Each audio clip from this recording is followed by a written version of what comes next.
Bapa, Putra, dan Roh Kudus. Amin. Allah Bapa di surga, kami bersyukur atas karunia kebangkitan Putra Yesus. Semoga kami mengalami kasih Kristus di mana Yesus berkorban untuk kami.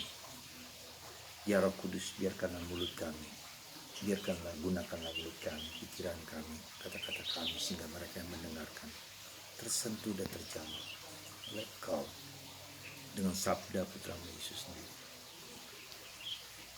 Demi Kristus Tuhan dan pengantara kami. Amin. Saudara, kerap kali satu kata saja membuat kita lebih mengerti dan menghayati. Dalam Injil hari ini dikatakan betapa besar kasih Allah akan dunia, sehingga Ia memberikan kepada kita Putra Tunggal sendiri. Kata betapa, sungguh Kristus sungguh bangkit. Betapa menegaskan, menguatkan, meneguhkan bahwa peristiwa Paskah itu bukanlah kabar bohong, bukanlah kabar sekedar kabar biasa, bukan sekedar kabar gembira biasa, tetapi sungguh-sungguh memberikan sesuatu realitas akan cinta Allah yang begitu besar kepada kita manusia. Jadi kalau kita menyanyikan lagu Sungguh Bangkit Yesus, peristiwa kebangkitan Yesus itu sungguh suatu yang real, yang konkret, yang nyata.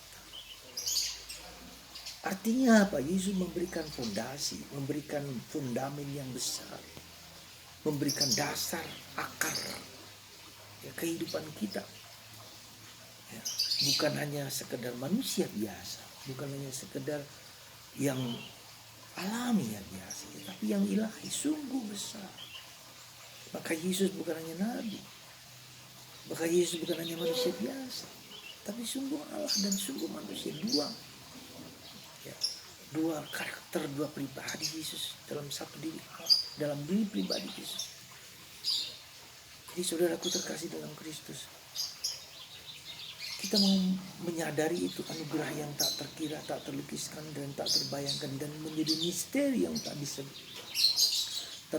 diselami oleh manusia. Misteri kehadiran Allah, misteri cinta kasih Allah, dan cara Tuhan untuk datang kepada kita hampir tidak mungkin kita mengerti dengan akal budi kita. Dengan peristiwa penderitaannya yang wafatnya di salib dan dimakamkan dan sekarang bangkit. Dan itu pula yang tidak dimengerti oleh Nikodemus, seorang Yahudi, yang seorang pemimpin Yahudi, seorang guru Yahudi. Gak bisa. Dan inilah maka kita melihat bahwa anugerah rahmat Paskah itu rahmat di mana mata batin kita, ya, mata hati kita, seluruh diri kita memahami keselamatan itu dengan bentuk dan cara yang tak dapat dibayangkan oleh pikiran dan hati manusia. Jadi Tuhan yang bekerja, Tuhan yang membentuk, Tuhan yang mendatang, Tuhan yang memberikan rahmat itu.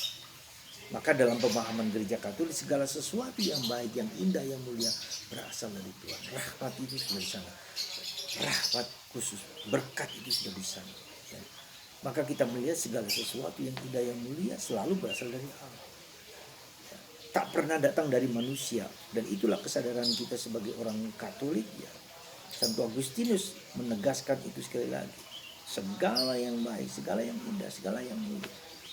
Maka itu juga mengandaikan dari kita bahwa manusia, ya, tidak mampu dan tidak berdaya. Tuhan mau datang kepada kita, kasihnya kepada kita. Yang pertama. Yang kedua, kasihnya kepada kita apa? Supaya kita kembali kepada martabat kita yang luhur, martabat kita yang sejati, martabat kita sebagai putra Allah. Nah, bagaimana kita mengerti martabat kita sebagai putra Allah? Dibaharui kembali. Coba kita perhatikan dalam kitab Kejadian. Saya selalu mengatakan, sebelum manusia jatuh dalam dosa, manusia bisa bergaul dengan akrab, dengan dekat, memandang Allah dari muka ke muka.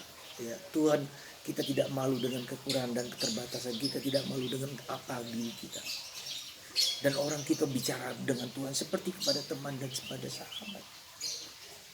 Itu martabat kita yang luhur dan mulia. Dan karena dosa manusia pertama, maka itu dihancurkan oleh dosa, oleh iblis, oleh Lucifer, sehingga kita tidak bisa bergaul dengan Allah dengan baik. Nah, disitulah dengan Yesus Allah menjadi manusia, dia membongkar, menghancurkan, menggilas kuasa maut, menghancurkan neraka. Nah, supaya kita bisa bergaul akrab lagi dengan Tuhan. Karena itulah bisa kita mengerti kenapa Santa Teresa Avila mengatakan bahwa doa itu adalah perjumpaan dengan sahabat, percakapan dengan sahabat, dari Allah kepada manusia, dari manusia kepada Allah, dari Bapa kepada anaknya, anak kepada Bapa, persahabatan, kedekatan, keakraban, keintiman.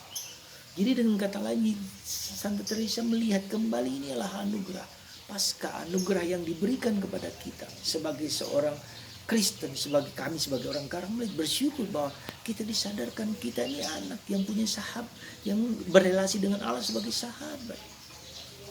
Dan itu bisa terjadi karena Roh Kudus. Maka selama doa kita masih doa yang mengambang, yang tidak dekat, intimate conversation with God. Jadi konversasi, kesakapan yang akrab dengan Tuhan. Selama belum sampai ke sana, mungkin ada sesuatu yang harus kita kerjakan dan kita mohonkan rahmat. Datanglah Roh Kudus. Dan itu terjadi pada diri Maria, itu terjadi pada diri Santo Yosef, itu terjadi para kudus semua yang dekat dengan Allah, bercakap-cakap dengan Allah. Tuhan hadir, Tuhan dekat. Jadi sekali lagi, saudaraku terkasih, kedekatan dengan Tuhan itu bukan hanya nanti. Dan itu dalam tradisi kita sebagai seorang Karmelit, dalam salah satu naskah kuno Karmelit, ya, kebersatuan dengan Allah bukan hanya nanti setelah kita wafat, tapi sudah dimulai sekarang, meskipun kepenuhannya nanti kemudian. Dalam kitab yang kita sebut dengan kitab rahib-rahib perdana, rahib-rahib pertama, disitulah para Karmelit melihat, sebagai seorang Karmelit melihat bahwa persatuan dengan Allah, keakraban dengan Allah bukan hanya nanti setelah kita mati, tapi sudah dimulai sejak sekarang. Nah, itulah yang saya mengatakan. Jadi rahmat Paskah itu adalah membawa kita, menyadarkan kita bahwa kita adalah sahabat Yesus. Yesus adalah sahabatku, aku adalah sahabat Yesus. Dan kita bisa berdialog dengan akrab dengan Yesus. Semoga Anda dan kita semua di masa Paskah ini merasakan dan mengalami kedekatan, keakraban dengan Yesus sebagai sahabat. Anda ada sahabat Yesus. Dan Yesus sahabat Anda. Bercakaplah dengan penuh kasih. Semoga Roh Kudus memberkati Anda, mendorong Anda untuk semakin dekat dan menyadari kehadiran Roh Kudus dalam hidup Anda sehari-hari. Tuhan berkati. Bapa, Putra,